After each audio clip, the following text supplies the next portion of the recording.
I entirely forgot that I was going to review Punchneedle and Primitive Stitcher magazine for you. So I'm going to do this as a separate little video, I think, for people who are actually interested in it. Again, if you watch Flosstube, I'm sure you've heard of this magazine. It is an American magazine and it is available in print and digital subscriptions. I bought a copy in the UK on Amazon for my Kindle. You can't read it on a Kindle e-reader, but you can read it on a Kindle app. And so I have it on my iPad and that works fine. You could read it on a tablet or whatever. You can also, and I have since done this, just full disclosure, you can also subscribe from the UK. And the digital subscription works out as about, I think, £24 per year and gives you access to all of the digital versions of their back catalogue. So you get 4 issues, £24, and I think there's 6 or 7 years worth of back catalogue that you can also access. So that's quite a lot of magazines for £24. And as I say, I bought one first on Amazon for my Kindle and paid £15 for it. So the subscription felt like a lot better deal than that. If you want print copies, there are places in the UK that import it. I think Patchwork Rabbit usually have some print copies for sale, and there are probably other shops as well. The print copies again seem to retail around the £15 mark. So it's not the cheapest option, but obviously if you prefer a print copy, that's what you've got to do. I'm not sure if you can get an individual print subscription in the UK. I don't know. You might be able to, and if so, I don't know how much it is either, but that might be cheaper. And if you're interested, you should look that up. I guess I was interested in seeing it because I've heard people talk about it, and there's a lot of designers whose work I really like who are featured in it, but I don't do Punchneedle, and I wasn't sure how much of the magazine I would find I was interested in using. And I'm glad I did, because it is different from what I was expecting, and that's just what I want to talk to you about. If you're in the UK and you're used to UK style cross stitch and crafting magazines, this does feel very different. So let me explain. I'll just show you. I will insert pictures. I now can't work my iPad. That is the cover of the spring issue 2022, which is the one that I bought on Amazon. And what do you get in this? Well, you get, I think it is, I counted this up, I think it is 9 Punchneedle patterns and 15 cross stitch patterns, plus 3 bonus features. Those bonus features include a finishing tutorial from Vonna Pfeiffer, I don't quite know how to describe it. It's called Pattern Potential, and it's a way of, it's an article about how you might use one pattern in different ways. And then I think that's a design based article, page 79. Let me see. One of the nice things about the digital magazine is I can go straight to the page that I want, which doesn't seem to be on that. Oh, here we are. No, it's, I'm wrong. It is an instruction piece about how you transfer Punchneedle pattern onto the fabric. Okay, so yeah, what you don't get is, oh, I don't know, letters from readers or people showing off their finished projects, or questions from readers. Where could I find this pattern? Or pages of features on trends in cross stitching, or the new range of fabrics are available from. It's really focused. It is just patterns and how to use patterns. So the bonus features, a finishing feature and how to use this pattern in different ways feature, and a practical thing for Punchneedle people, how to transfer designs. There are adverts. There are not, it didn't seem to me, a ton of adverts, and those that there are pretty well relevant adverts, shall we say. You know, they are for cross-stitch shops and cross-stitch products and that kind of thing. And there we go. My iPad is now having a moment. Anyway, so that's what you get. It's about, okay, I don't know why this isn't now working. It is definitely an iPad issue, not a magazine issue. I have had this before. Let me open that again and see if it works. So, okay, but then I thought, well, I don't always really love the sort of primitive design style. I'm not really a primitive stitcher. I don't love, by the way, the use of the term primitive there. It sort of, to me, implies Stone Age, whereas what we're really talking about, I think, is like 18th, 19th century style. It's not really primitive, I don't think. Even less like the use of the abbreviation prim, because prim is its own word and it does not mean primitive. Anyway, so I was like, well, how primitive are these? And are there going to be things in here that I am actually interested in stitching? The answer is not as primitive as I thought, or certainly not university. So there's actually quite a broad range of designs, and I'm going to, if my iPad plays ball, just show you some of those, obviously not the charts, but the finished things from this issue. So this is Liz Matthews' contribution. She is contributing a project to every issue in 2022, and this is her first one, I believe. These are called Antique Linen Labels. You get the 2 little mini charts, and they're very sweet. You know, perfect for a smalls exchange, for example, and lots of different ways that you might use something like that. I like the label one. I think if you could stitch something like maybe your initials inside that label, or I don't know, and then actually use it as a label, I think that could be quite fun. So there's that. Now this is from Priscilla of Stitching with the Housewives. I would not say that is primitive in style at all. It's obviously a little Easter themed bucket. As I say, this was the spring issue. It came out, at least a couple of months ago. You know, so a bunny and a chicken in a basket that says Peep with some carrots and flowers. I would say that is cutesy. I would not say that is primitive. Good, we've got some Punchneedle. I'm not going to show you the Punchneedle ones. I'm assuming you're not here for Punchneedle. Now this I would say primitive. This is Teresa Kogat's contribution. 'Tis a merry spring, and that rabbit with the key and the sort of flowers and the basket. So I would say that's a proper primitive design in style, I would say. Frolicking in the Daffodils. Not primitive. That is by Stephanie from Lindy Stitches. Valentine Tree. Not really primitive. Not really primitive. By Livia and Paola Rovaris of Rovaris. They have an Etsy shop. I think the things that come out as designs in this magazine are exclusive to the magazine. I don't know if they remain exclusive or if at some point they might come out in people's individual shops. I don't know. So this is the finishing tutorial. So this chart is not in the magazine. She is just using this chart that she has stitched up for her finishing tutorial. And so she's showing us how to finish it as a pillow with this kind of ruched, ruffled, I think it's ruffled rather than ruched really, trim. So I think she always has a finishing tutorial in there, and she shows you how to make up the pillow and then also how to do the trim around the edge. This is nice, Bent Flower Farmhouse, again probably quite primitive in style.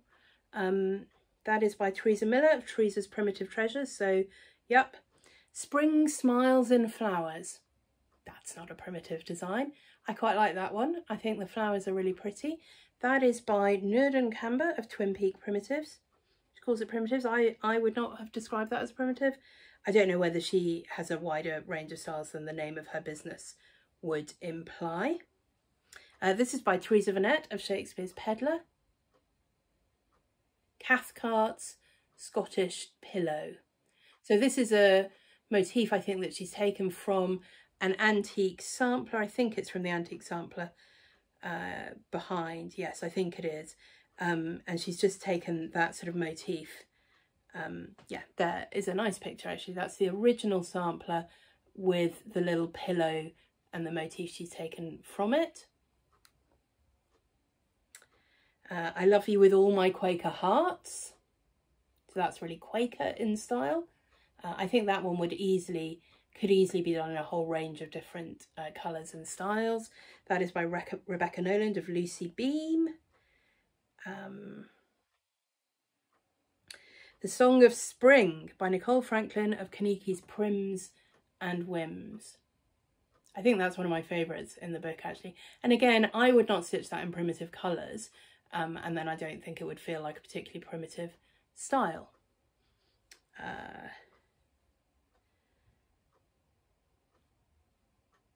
What else have we got? We're just in a little bit of a needle punch section. Okay, Barbara Anna, definitely not primitive. It's what, you know, very classic, immediately recognisable Barbara Anna design.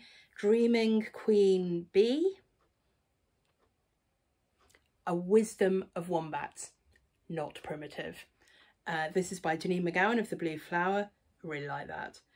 Really like the reading wombats. And then Spring Garden, this is by Sub Rosa Design. That's a sweet sampler. I love the border, and I really like the scissors and the thread and needle in there. And I wonder if, yeah, maybe I have some ideas about how I might just do bits from that design. So that's quite nice. What have we got? Biscornu, Deb's Spring Biscornu, not really primitive. That is from Giulia Manfredini of Giulia Punti Antichi. Very cute, little flowery Biscornu pattern.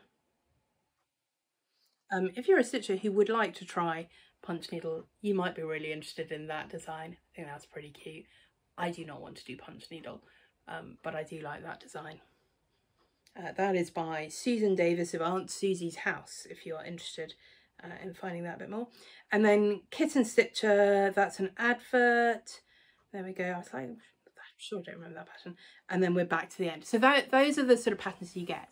So I do think there is a much wider variety than the Primitive Stitcher title might lead you to believe. There are definitely primitive designs in there, but a good number of those that are not primitive at all in style.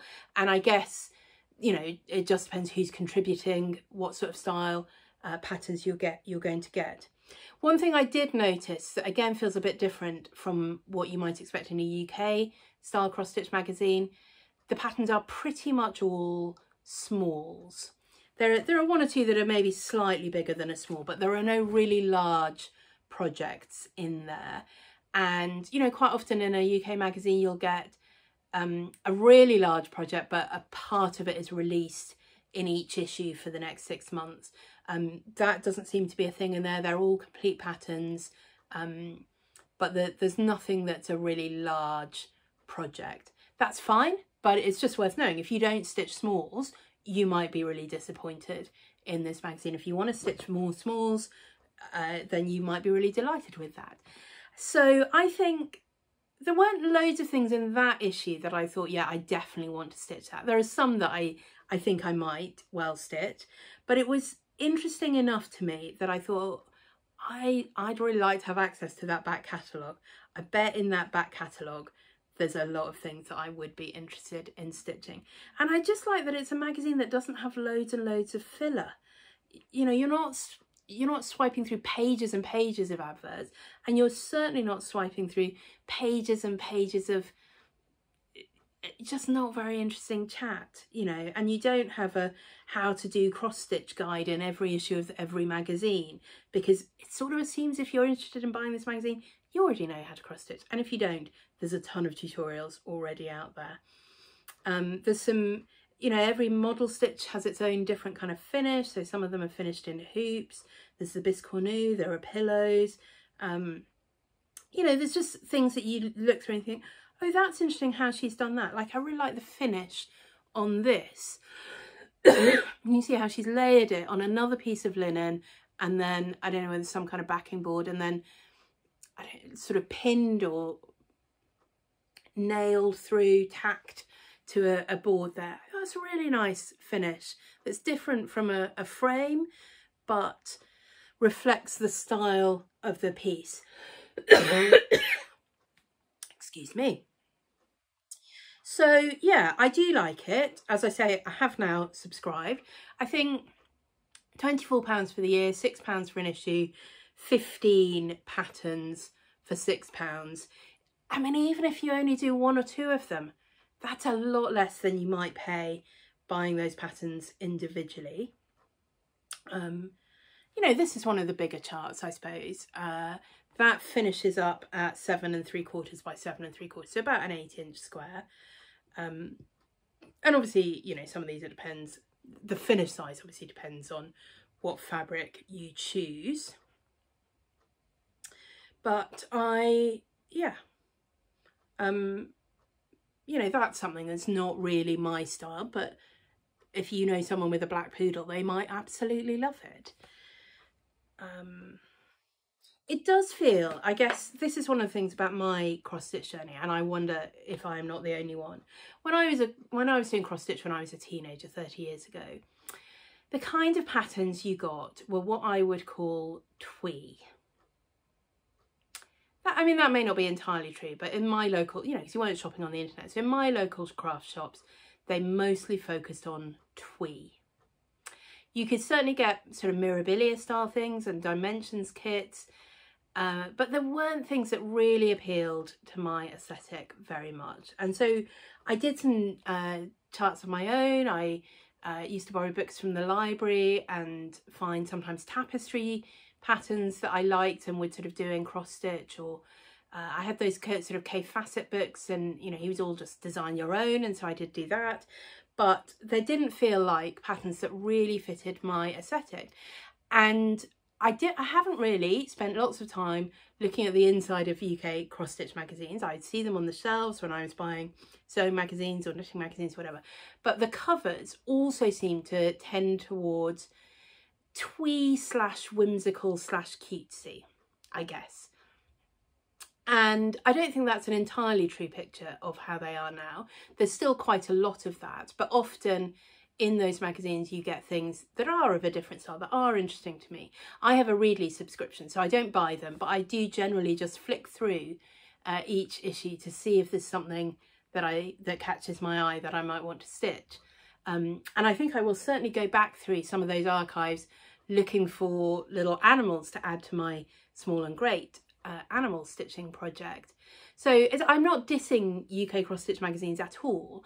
I'm just trying to explain that if that's what you're used to, Punchneedle and Primitive Stitcher feels very different, and part of that is, I think, the different aesthetic that you can get with more contemporary designs, and that I tend to associate more with American cross stitching. I don't know if that's true, but that is how it feels to me, that a lot of the designs that I really resonate with are coming from American designers rather than UK based designers. I would say that Emma Congdon is a notable exception to that for me. I think she's in the UK and I really love her aesthetic. But in general, I find the designers I'm really drawn to tend to be American, and the designs you get in the issues of Punchneedle and Primitive Stitcher that I've looked through tend to favour much more of that American aesthetic. It's not like a sharp line. Things like the little Easter pattern that was in there, the basket with the bunny and the chick, I could totally see that pattern being in, you know, World of Cross Stitching or Cross Stitch magazine. You know, it's not a hard and fast rule, but there's a lot more in there that I like than I tend to find in the UK magazines. I am going to do another little magazine review video actually, because the other magazine that I've been really enjoying, and I also get on Readly, is X Stitch magazine from Mr. X Stitch. But I think I will do that as a separate video, so again I can talk about what's different about that and what you might want to know before you decide whether or not to subscribe to it. Punchneedle and Primitive Stitcher is not available on Readly, so you do have to subscribe to it as a separate thing. So I hope that was interesting to you. I'd love to know if you subscribe to it, if you've ever bought an issue or been curious about it. What have you stitched out of Punchneedle and Primitive Stitcher magazine? Yeah, or are there other magazines that I should be looking at? I'd love to know if you have any recommendations for those. Good, thanks so much for watching.